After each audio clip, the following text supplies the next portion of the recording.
स्वागत है आपका हमारे यूट्यूब चैनल राहुल स्टडी में। हम आपको 10th क्लास के महत्वपूर्ण बहुविकल्प समझाएंगे, ठीक है, जो हर साल बोर्ड में पूछे जाते हैं।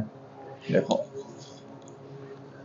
पहला क्वेश्चन है हमारा, यदि 65 और 117 के एचसीएफ को 65m माइनस 117 के रूप में व्यक्त किया जाए तो m का मान ज्ञात करो। तो क्या होगा? m का मान 2, ठीक है। अगला क्वेश्चन है, किसी धनात्मक पूर्णांक q के लिए प्रत्येक धनात्मक समपूर्णांक निम्न में से किस रूप में होता है? ये बहुत बार पूछा गया बोर्ड में क्वेश्चन, ठीक है, 2q। अगला, किसी धनात्मक पूर्णांक q के लिए प्रत्येक धनात्मक विषम पूर्णांक का रूप होता है। क्या होता है? 2q प्लस के 1, ठीक है। अगला क्वेश्चन है हमारे पास, यदि a बराबर 2 की पावर 2 गुणा 3 की पावर 3 गुणा 5 की पावर 4 और b बराबर 2 की पावर 3 गुणा 3 की पावर 2 गुणा 5, तब एचसीएफ ए बी का मान ज्ञात करना। तो कितना होगा? 180, ठीक है। अगला क्वेश्चन है हमारे पास, निम्न में से कौन सा से अभाज्य संख्याओं का एक युग्म है? तो कौन सा? 18 और 18,25। अगला क्वेश्चन देखो, वह सबसे छोटी संख्या क्या है जो 1 से 10 तक दोनों शामिल हैं कि सभी प्राकृतिक संख्याओं से विभाज्य हो? ठीक है, तो कौन सी होगी? 2520। अगला क्वेश्चन लिखा है, दो संख्याओं का एचसीएफ 27 और उनका एलसीएम 162 है। यदि संख्याओं में से एक 54 हो तो दूसरी संख्या क्या होगी? कितनी होगी? 81, ठीक है। अगला क्वेश्चन है, पाई है, ये बोर्ड में हर बार पूछा गया, आप प्रैक्टिस सेट देख सकते हो। तो इसका क्या होगा? एक अपरिमेय संख्या, ठीक है। पूछा पाई है तो बता दियो एक अपरिमेय संख्या। अगला क्वेश्चन है, निम्न में से कौन सा एक बहुपद नहीं है पूछा है ना, तो x प्लस 3/x, ठीक है, क्योंकि ये हमारे पास फ्रैक्शन में दे रखी है। अगला क्वेश्चन है हमारे पास, निम्न में से कौन सा एक बहुपद है? तो देखो, ये फ्रैक्शन दे रखी है, ये पावर माइनस की दे रखी है, तो ये सिंपल है, 3x square minus 3x plus के 1, ठीक है। इसका स्क्रीनशॉट ले लीजिए आप।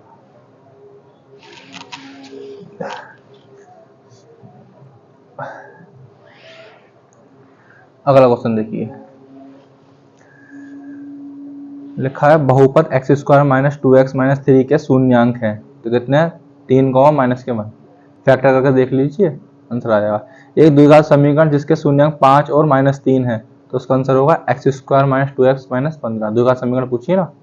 अगला क्वेश्चन हमारे पास, द्विघात बहुपद x square plus 88x plus 125 के शून्यांक होते हैं, तो क्या होते हैं? दोनों ऋणात्मक। अगला क्वेश्चन है, m का वह मान जिसके लिए 4x square minus 6x minus m comma x minus 3 से पूर्णतः विभक्त है, तो क्या होगा? पूर्णतः विभक्त 18 होगा, ठीक है। अगला क्वेश्चन है, ax प्लस के by प्लस के c बराबर 0, जबकि a b c वास्तविक संख्या है को दो चरों x और y के रेखीय समीकरण कहा जाता है, तो क्या होगा? a square plus b square not equal to 0। अगला क्वेश्चन है, सभी समीकरण का हल नहीं हो सकता, सही है, लिखा है ना, सॉरी, लिखा दो चरों वाली रेखिक समीकरण को दर्शाने वाली रेखा पर प्रत्येक बिंदु होते हैं, तो क्या होता है? सभी का हल, समीकरण का हल होता है, ठीक है, ये समीकरण है हमारा।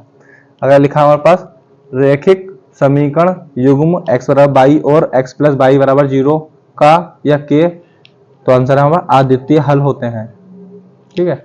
अगला क्वेश्चन है हमारे पास, रैखिक समीकरणों 2x प्लस के 3y बराबर 5 और 4x प्लस के 6y बराबर 10 का युग्म है, तो क्या है? आश्रित संगत, ठीक है। अगला क्वेश्चन है हमारे पास, के किस मान के लिए समीकरण युग्म x माइनस 2y बराबर 3 और 3x प्लस के वाई बराबर 1 का एक अद्वितीय हल होता है? क्या होता है? x not equal to minus के 6।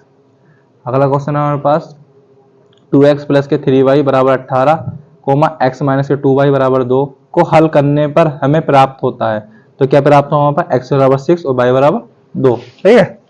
स्क्रीनशॉट ले लो आप इसका भी।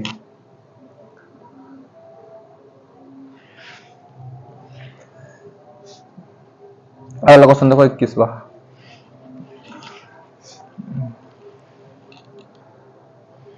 अगला क्वेश्चन है हमारे पास, किसी दो अंकीय संख्याओं के अंकों का योग 15 है, इसके अंकों को परस्पर बदलने से बनी संख्या दी हुई संख्या से 9 अधिक है, संख्या है, तो कितनी होगी? 78, ठीक है। इससे लॉन्ग क्वेश्चन भी फंसता है हमारा, तो ये सारे एमसीक्यू नहीं है, कभी सोचो।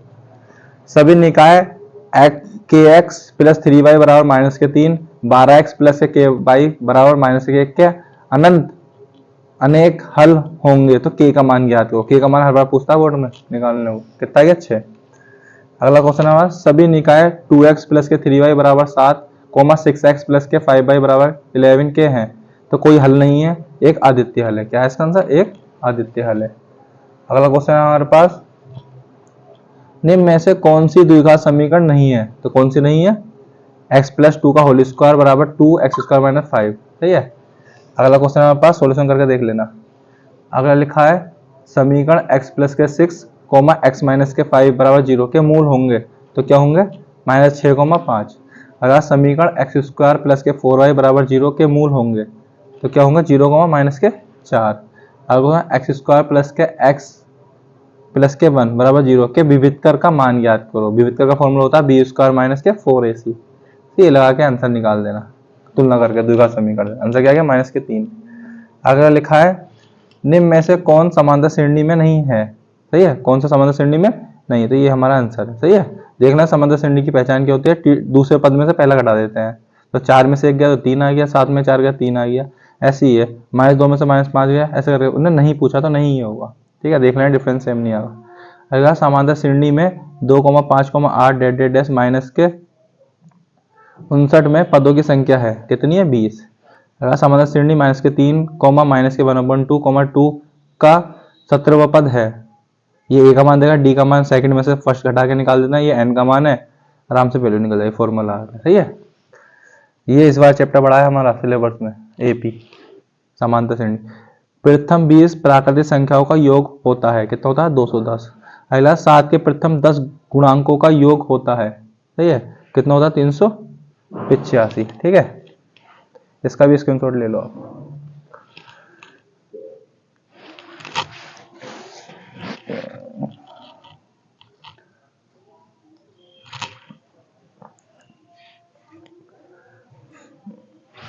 अगला देखते हैं,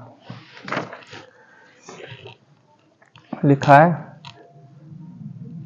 एंगल BAC बराबर 90, तो AD परपेंडिकुलर है BC के, तब आंसर होगा हमारे पास ये। सही है, कैसे होगा? परपेंडिकुलर निकालना है, BD CD बराबर AD²। ठीक है, लिखा है एक समचतुर्भुज के विकर्णों की लंबाइयां 16 सेंटीमीटर और 12 सेंटीमीटर है, तब इस समचतुर्भुज की भुजाओं की लंबाई होती है तो कितनी होती है? 10 सेंटीमीटर। अगर लिखा है यदि त्रिभुज ABC और DEF में AB अपॉन DE बराबर BC अपॉन FD है तो यह समरूप होगा, तो किसका होगा? BD एंगल B बराबर एंगल D के। ठीक है, ये हमारे पास क्या है? BPT थ्योरम है। और लिखा है बिंदु P 2,3 की x अक्ष से दूरी होती है, कितनी होती है? 3 सेंटीमीटर। बिंदुओं A 0,6 और बिंदु B 0,-2 के बीच की दूरी होती है, कितनी होती है? 8। और लिखा बिंदु P -6,8 की मूल बिंदु से दूरी होती है, कितनी होती है? 10। ये भी बोर्ड में बहुत बार पूछा गया क्वेश्चन, देख लेना आप। अगला क्वेश्चन है हमारे पास, शीर्षों ए के बिंदु जगह 3,0, बी के बिंदु में 7,0 और सी के बिंदु में 8,4 वाले त्रिभुज का क्षेत्रफल ज्ञात करो। तो इसका आंसर क्या होगा हमारे पास? त्रिभुज का क्षेत्रफल, ये हमारा सिलेबस से कट चुका है। ठीक है, ये हमारे सिलेबस से कट चुका है क्षेत्रफल। फॉर्मूला लगा दिया आप क्षेत्रफल का, 1/2 x1 y2 minus y3 plus x2 y3 minus y1 plus x3 y1 minus y2। इसका आंसर आप खुद लगाना, फॉर्मूला पुट करके वैल्यू। इसे कहते हैं x1 y1 x2 y2 x3 y3।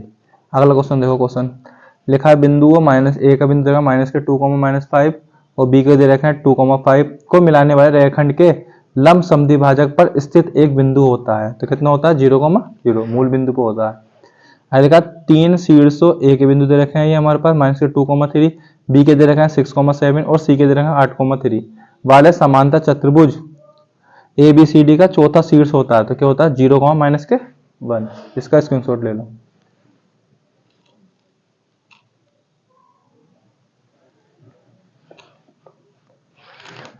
ये स्क्रीनशॉट ले लो आराम से।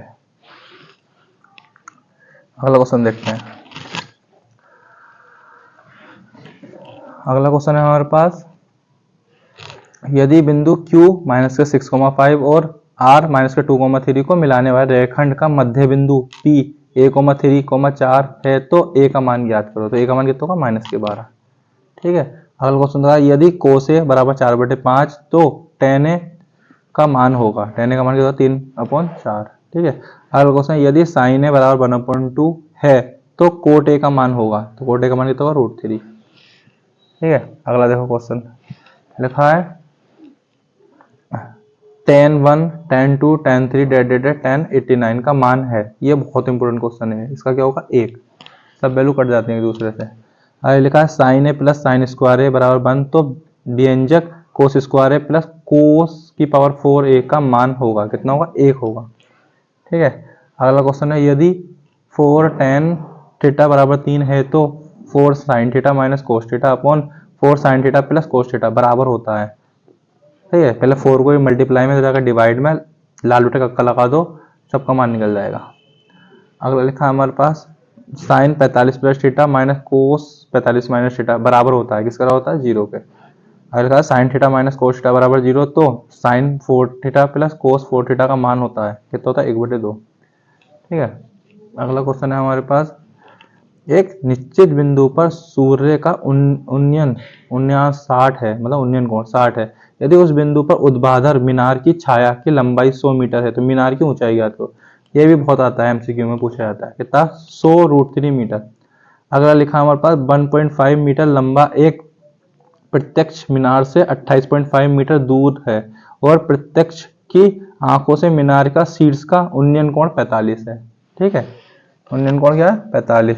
तो मीनार की ऊंचाई ज्ञात करो। तो कितनी होगी मीनार की ऊंचाई? 30 मीटर। ठीक है। आप पहले इसका स्क्रीनशॉट ले लो।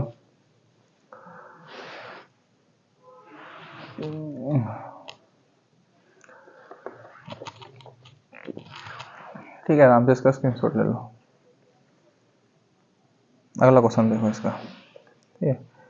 अगला लिखा है हमारे पास पृथ्वी तल पर मीनार का उन्नयन कोण 20 मीटर, मीनार की ओर जाने पर उन्नयन कोण 60 हो जाता है। तो मीनार की ऊंचाई तो कितनी होगी? 10√3। अगला क्वेश्चन दे रखा है हमारे पास दो खंभों की ऊंचाई 80 मीटर और 65 मीटर है। यदि उनके शीर्षों का मिलाने वाली रेखा क्षैतिज रेखा से 45 का कोण बनाता है तो खंभों के बीच की दूरी है तो कितनी है? 15 मीटर। ठीक है। अगला है हमारे पास ध्वज दंड की विपरीत दिशा में दो व्यक्तियों से इनके शीर्ष के उन्नयन कोण की माप क्रमशः 30 और 60 है। यदि ध्वज दंड की ऊंचाई 18 मीटर है हो तो व्यक्तियों के बीच की दूरी कितनी होगी? तो कितनी होगी? 24√3। अगर लिखा हमारे पास क्वेश्चन 12 मीटर ऊंचे मकान के आधार से 12 मीटर दूर स्थित बिंदु देखने पर उसकी छत पर उन्नयन कोण कितना बनता है? तो कितना बनता है? 45 का। अगर का 6 मीटर ऊंचा एक खंबे की छाया भूमि पर 2√3 मीटर लंबी है तब उस पर समय सूर्य का उन्नयन कोण कितना होगा? कितना होगा? 60। अगर का एक रेखाखंड जिसके अंतीय बिंदु वृत्त पर होते हैं कहलाती है। ये बहुत पूछा जाता है वृत्त में, किसे कहलाते हैं? जीवा। आगे लिखा है वृत्त पर स्थित किसी बिंदु से कितनी स्पर्शरेखा खींची जा सकती है? कितनी खींची जा सकती है? 1। ठीक है। ये भी बहुत इंपॉर्टेंट क्वेश्चन है। ये भी दोबारा पढ़ते हैं इसको। लिखा एक रेखाखंड जिसके अंतीय बिंदु वृत्त पर होते हैं तो कहलाती है, क्या कहलाती है? जीवा। ऐसी है वृत्त पर स्थित किसी बिंदु से कितनी स्पर्शरेखा खींची जा सकती है? 1। ठीक है। स्क्रीनशॉट ले लो इसका।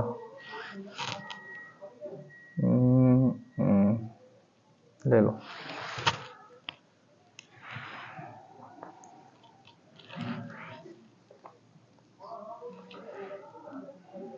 अगला क्वेश्चन देखो।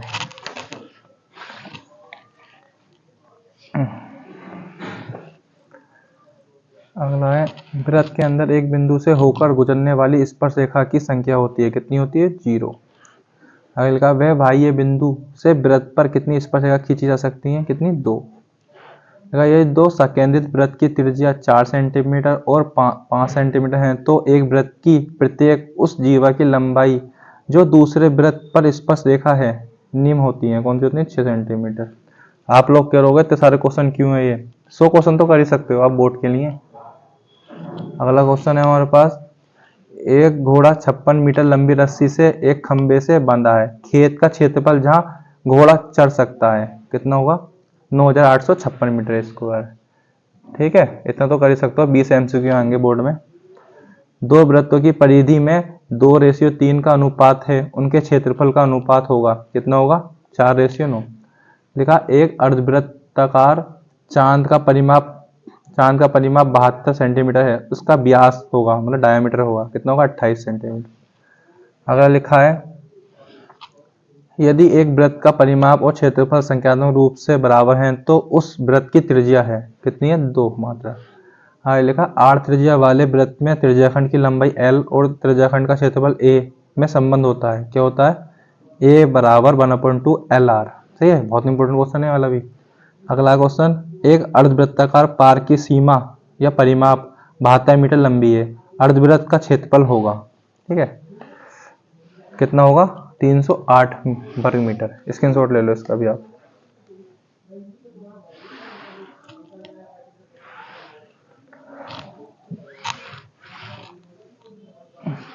ठीक है, अगला क्वेश्चन देखते हैं हम।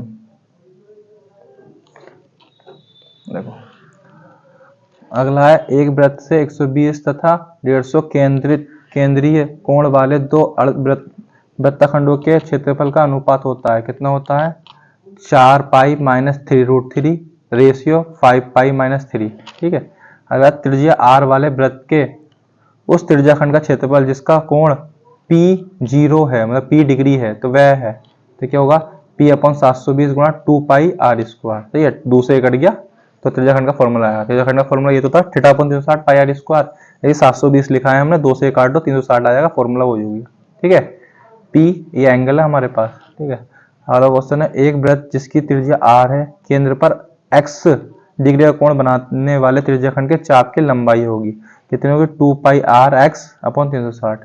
सही है, चाप की लंबाई का फॉर्मूला। अगला लिखा है वृत्त का एक चाप जिसकी लंबाई 5 पाई सेंटीमीटर है और त्रिज्याखंड उसके 20 पाई सेंटीमीटर स्क्वायर के क्षेत्रफल को घेरता है, वृत्त की त्रिज्या होगी, कितनी होगी? 8 सेंटीमीटर। ठीक है, अगला देखो 21 सेंटीमीटर त्रिज्या के एक वृत्त से एक त्रिज्याखंड काटा गया है, त्रिज्याखंड का कोण 150 डिग्री है, त्रिज्याखंड का क्षेत्रफल होगा, कितना होगा हमारे पास? 570.5 सेंटीमीटर स्क्वायर। स्क्वायर क्यों आया? क्षेत्रफल स्क्वायर में आता है हमेशा। 10 सेंटीमीटर त्रिज्या के वृत्त की जीवा AB वृत्त के केंद्र पर समकोण बनाती है, दीर्घ वृत्तखंड का क्षेत्रफल बताओ, तो 285.5 सेंटीमीटर स्क्वायर। ठीक है, अगला है हमारे पास 64 सेंटीमीटर स्क्वायर क्षेत्रफल वाले वर्ग के परिगत एक वृत्त का क्षेत्रफल है 100.57 सेंटीमीटर स्क्वायर। बहुत इंपॉर्टेंट क्वेश्चन है ये भी। ठीक है, स्क्रीनशॉट ले लो इसका।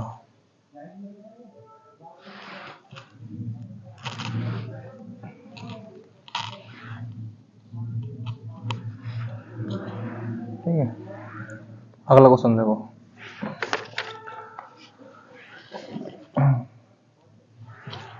त्रिज्या r के एक अर्धवृत्त के अंतर्गत खींचे जा सकने वाले सबसे बड़े त्रिभुज का क्षेत्रफल है, तो क्या होता है? r square. हमारी वीडियो अच्छी लगे तो लाइक सब्सक्राइब करते रहना और शेयर करते रहना ज़्यादा से ज़्यादा अच्छे क्वेश्चन के लिए। ठीक है, यदि एक वृत्त का परिमाप एक वर्ग के परिमाप के बराबर है तो उनके क्षेत्रफलों का अनुपात है 14:11। ठीक है, इससे अलग नहीं आएंगे MCQ। देखा भुजा 6 सेंटीमीटर वाले एक वर्ग के अंतर्गत खींचे जा सकने वाले वृत्त का क्षेत्रफल है, कितना है? 9 पाई सेंटीमीटर स्क्वायर। अगर का त्रिज्या 8 सेंटीमीटर वाले एक वृत्त के अंतर्गत खींचे जा सकने वाली वर्ग का क्षेत्रफल है, कितना? 128 सेंटीमीटर स्क्वायर। ठीक है, अगला क्वेश्चन है व्यासो 36 सेंटीमीटर और 20 सेंटीमीटर वाले दो वृत्त की परिधियों के योग के बराबर परिधि वाले एक वृत्त की त्रिज्या है 28 सेंटीमीटर। ठीक है, अगला लिखा है त्रिज्या और 24 सेंटीमीटर और 7 सेंटीमीटर वाले दो वृत्तों के क्षेत्रफल के योग के बराबर क्षेत्रफल वाले एक वृत्त का व्यास है, कितना है? 50 सेंटीमीटर। ठीक है, अगला देखो इसका एक सर्कस का तंबू बेलनाकार है जिसकी ऊंचाई 4 मीटर है और इसके ऊपर से संघवाकार है मतलब शंकु बना हुआ। यदि इसका व्यास 105 मीटर है और उसकी तिरछी ऊंचाई मतलब तिर्यक ऊंचाई 40 मीटर है, अवश्य कैनवास का संपूर्ण क्षेत्रफल पूछा है, कितना का? 7920 मीटर स्क्वायर। ठीक है, अगला क्वेश्चन है हमारे पास संघवार तंबू की ऊंचाई 14 मीटर, उनके फर्श का क्षेत्रफल 346.5 मीटर स्क्वायर है। इसके लिए 1.1 मीटर चौड़ाई वाले कितने कैनवास की आवश्यकता होगी, कितने की, 525 मीटर। ठीक है, आपको इतने बड़े क्वेश्चन ये लॉन्ग में भी फंस सकते हैं, लेकर आओ सारे क्वेश्चन करने हैं आपको, स्क्रीनशॉट ले लो इसका।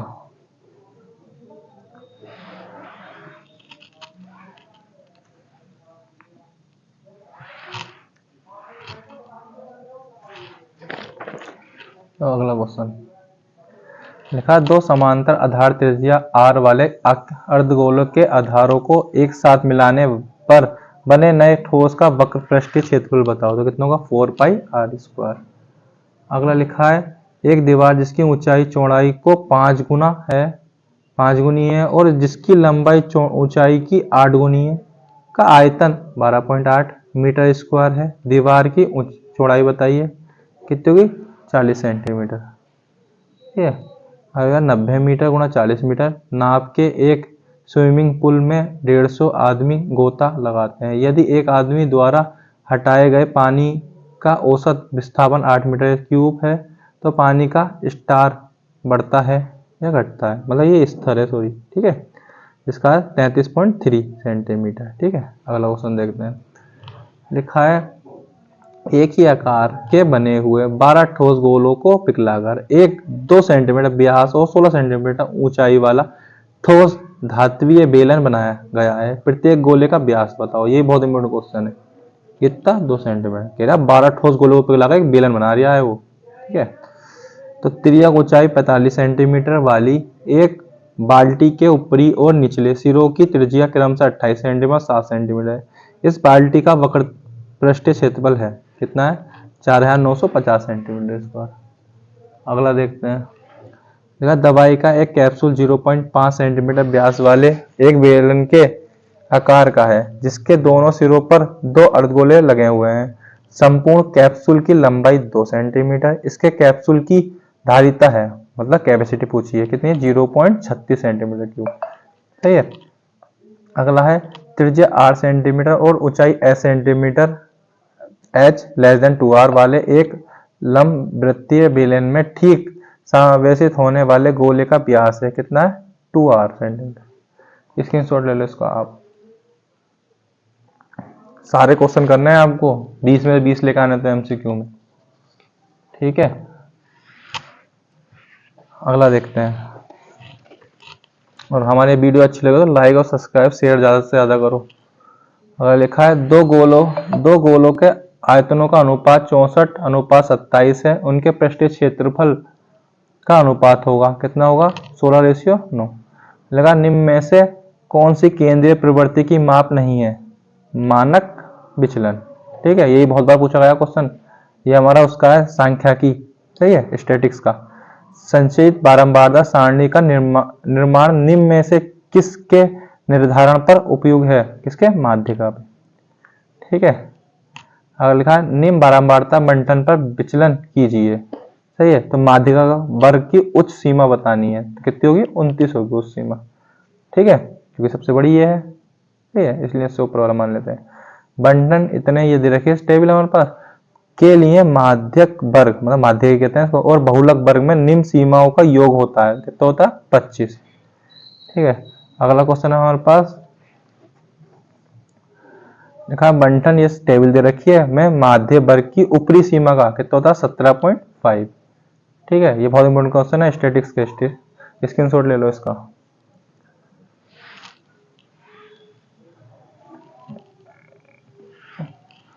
ठीक है, अगला देखते हैं हम। बंटन ये टेबल दे रखी है हमें के लिए बहुलक पूछा, तो ये लिखा है ना, 10 से कम 20 से कम फॉर्मूला लग जाएगा बहुलक वाला। ठीक है, तो आंसर आ जाएगा। बहुलक का फॉर्मूला हमारे पास ये होता है, L plus F1 F0 to F1 F0 F2 multiply H, ये फॉर्मूला था बहुलक का। ठीक है, अब ऐसी है। अगला क्वेश्चन है हमारे पास, लिखा है ना, लिखा है कि टेबल की बहुलक होती है, कितना होगा, 30 से 40। अगला क्वेश्चन है हमारे पास, पर ये एमसीक्यू में इतने बड़े नहीं होंगे, जरा से होंगे ये क्वेश्चन। यदि कोई घटना घटित नहीं हो सकती तो उसकी प्रायिकता होती है। ये प्रायिकता का क्वेश्चन है, प्रोबेबिलिटी का, 0। ये बहुत बार पूछा गया क्वेश्चन इसमें। अगला क्वेश्चन है, यदि किसी घटना की प्रायिकता P है तो इसकी पूरा घटना की प्रायिकता होगी, कितनी होगी, 1 माइनस पी। ठीक है, अगला क्वेश्चन है हमारे पास, 52 ताशों की एक गड्डी में से एक ताश निकाला जाता है, इसके लाल रंग का मुख्य पत्ता होने की प्रायिकता बताइए, कितनी होगी, 3/16। ठीक है, पहला, किसी व्यक्ति से 1 से 100 तक की संख्याओं में से एक संख्या चुनने को कहा जाता है, इस संख्या के अभाज्य संख्या होने की प्रायिकता, मतलब प्राइम नंबर, तो कितनी होगी, 1/4। ठीक है, इसका स्क्रीनशॉट ले लो, और हमारी वीडियो अच्छी लगे लाइक सब्सक्राइब शेयर ज़्यादा से ज़्यादा करो अच्छे अच्छे क्वेश्चन पाने के लिए। ठीक है, स्क्रीनशॉट ले लो, इसका घर से भी ले लो। ठीक है, थैंक यू।